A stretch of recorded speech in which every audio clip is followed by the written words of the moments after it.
রাত তখন প্রায় 11টা পেরিয়েছে। শহরের কোলাহল অনেক আগেই স্তব্ধ হয়ে গেছে।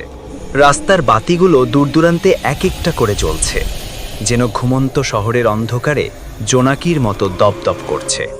রাহাত ব্যস্ত চাকরিজীবী। অফিস থেকে বেরোতে দেরি হয়ে গিয়েছিল আজ। মাথার উপর ভারী ফাইলের বোঝা, শরীরে ক্লান্তি আর মনে এক অদ্ভুত অস্থিরতা। সারাদিনের ধকল শেষে যখন সে বাসস্ট্যান্ডে পৌঁছালো, প্রায় সব গাড়িই চলে গেছে। বাতাসে হালকা ধুলো উঠছে, চারপাশে কেবল কিছু পথভ্রষ্ট কুকুরের ডাক। হঠাৎ চোখে পড়ল একটি পুরনো সরকারি বাস। লেখা আছে 12 নং root, second last service.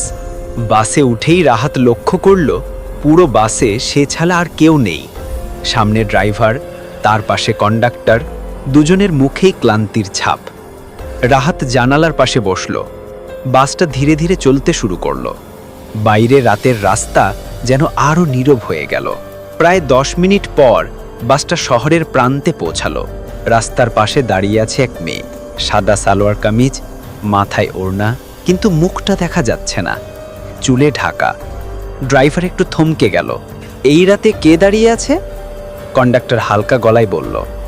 Rahat জানালা দিয়ে তাকিয়ে দেখল মেয়েটি হাত তুলেছে, যেন বাস থামাতে বলছে। ড্রাইভার কিছুটা দ্বিধা নিয়ে গাড়ি থামালো। মেয়েটি ধীরে ধীরে বাসে উঠল। রাহাত দেখল ওর গায়ে ভেজা কাদা, পা দুটো মাটির মতো কালো। মেয়েটি কোনো কথা না বলে রাহাতের পাশেই এসে বসল। বাস আবার চলতে শুরু করলো। কিছুক্ষণ চুপচাপ থাকার পর রাহাত হালকা গলায় বলল, এত রাতে একা যাচ্ছেন? মেয়েটি মুখ ঘুরিয়ে তাকালো। তার চোখে কোনো আলো নেই, যেন গভীর জলাশয়ের মতো অন্ধকার। ঠোঁট ফাঁক করে আসতে বলল, বাড়ি যাব, একটু দূর। ওর গলার আওয়াজে একটা ঠান্ডা কম্পন ছিল। রাহাতের বুকের ভেতরটা হঠাৎ ভারী লাগলো। বাসটা ক্রমে ফাঁকা রাস্তায় এগিয়ে চলেছে। বাতাসে এক অদ্ভুত গন্ধ, পচা ফুল আর বৃষ্টির মিশ্র গন্ধ। হঠাৎ কন্ডাক্টর পেছনের দিকে এসে বলল, ভাই আপনি কোথা নামবেন? রাহাত বলল, ধানমন্ডি ক্রসিংয়ে। ঠিক আছে বলেই সে মেয়েটির দিকে তাকালো। আপনি? মেয়েটি আস্তে উত্তর দিল, ওই শেষ স্টপেজে। ড্রাইভার শুনে বলল, শেষ স্টপেজ? ওটা তো পুরনো কবরস্থান। কন্ডাক্টর চুপ মেরে গেল। রাহাত হঠাৎ বুঝতে পারল বাসের জানালা ঘোলাটে হয়ে গেছে। বাইরের বাতাস আসছে না, কাঁচে যেন ভেতর থেকে কেউ নিঃশ্বাস ফেলছে। ড্রাইভার হঠাৎ কথা শুরু করলো, এই রুটে রাতে একটা কাহিনী আছে জানেন? রাহাত অবাক হয়ে বলল, কি কাহিনী? ড্রাইভার হালকা হেসে বলল, 2 বছর আগে এমন এক রাতে এই রাস্তাতেই একটা মেয়ের লাশ পাওয়া গিয়েছিল। সাদা জামা, মাথায় ওড়না, মুখে কাটা দাগ। কেউ জানে না ওকে কোথা থেকে এসেছে। তারপর থেকে মাঝে মাঝে রাতে কেউ কেউ ওকে নাকি দেখেছে রাস্তায় দাঁড়িয়ে। রাহাত অবচেতনেই মেয়েটির দিকে তাকালো। সে তখন জানালার বাইরে তাকিয়ে আছে, চোখ স্থির, মুখে কোনো অভিব্যক্তি নেই। বাতাস আরও ঠান্ডা হয়ে এলো। বাসের ইঞ্জিনের আওয়াজ ছাড়া আর কিচ্ছু শোনা যাচ্ছে না। রাহাত একটু সাহস করে আবার বলল, আপনার নামটা জানবো? মেয়েটি ধীরে ধীরে ঘুরে তাকালো। তার মুখে এখন এক ফোঁটা রক্ত গড়িয়ে পড়ছে ঠোঁটের কোণ থেকে। সে ফিসফিস করে বলল, রিমা। রাহাত অবাক, রিমা তুমি ঠিক আছো? মেয়েটি হেসে বলল, আমি একবার এই বাসেই উঠেছিলাম, কিন্তু তখন কেউ থামায়নি। রাহাত কিছু বলতে গিয়ে থেমে গেল। তার মনে হচ্ছিল বাসটা যেন আগের মতো চলছে না। বাইরে রাস্তা নেই, কেবল কুয়াশা আর কুয়াশা। ড্রাইভার বারবার হর্ন দিচ্ছে, কিন্তু কোনো শব্দ ফিরছে না। কন্ডাক্টর আতঙ্কে বলল, ভাই এই রাস্তা তো আমাদের রুট না, এত অন্ধকার কই থেকে আসলো? রাহাত উঠে দাঁড়াতে গেল, কিন্তু হঠাৎ পা পিছলে গেল। তার সিটে যেন আঠা লেগে আছে। সে নিচে তাকিয়ে দেখল মেঝেতে কাদা নয়, বরং লালচে তরল কিছু গড়িয়ে পড়ছে। রাহাত হাঁ করে তাকালো।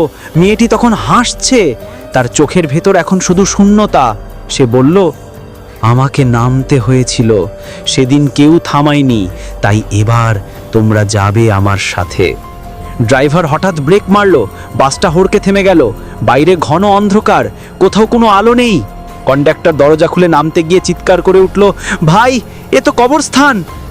রাহাত তাকিয়ে দেখল বাসের চারপাশে অগণিত কবর, কিছু নতুন কিছু পুরনো।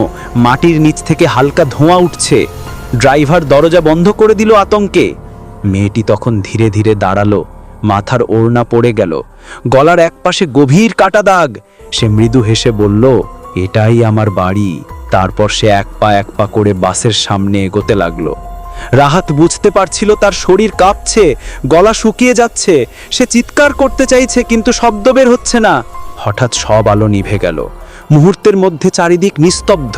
তারপর একে একে শোনা গেল দরজার কিঞ্চিত শব্দ, কাঁচে নখের আঁচড়, কারো নিঃশ্বাসের আওয়াজ।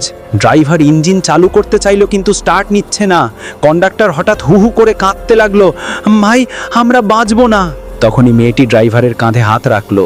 সে কেঁপে উঠল, তারপর স্থির হয়ে গেল। চোখ দুটো লালচে হয়ে গিয়েছে, ঠোঁটে এক বিকৃত হাসি। রাহাত চিৎকার করে দরজা ভেঙে বেরোতে চাইল, কিন্তু বাইরে কুয়াশার ভেতর থেকে অগণিত ছায়া এগিয়ে আসছে। মেয়েটির মতো পোশাক পরা, নিষ্প্রাণ চোখ, কাটা গলা। সেই ছায়াগুলো একে একে বাসটাকে ঘিরে ফেলল। ভেতরে শুধু একটাই শব্দ শোনা গেল, একটা লম্বা গলা ফাটানো চিৎকার। পরদিন সকালে পুলিশ খবর পেল কবরস্থানের পাশে একটা পুরনো বাস পড়ে আছে।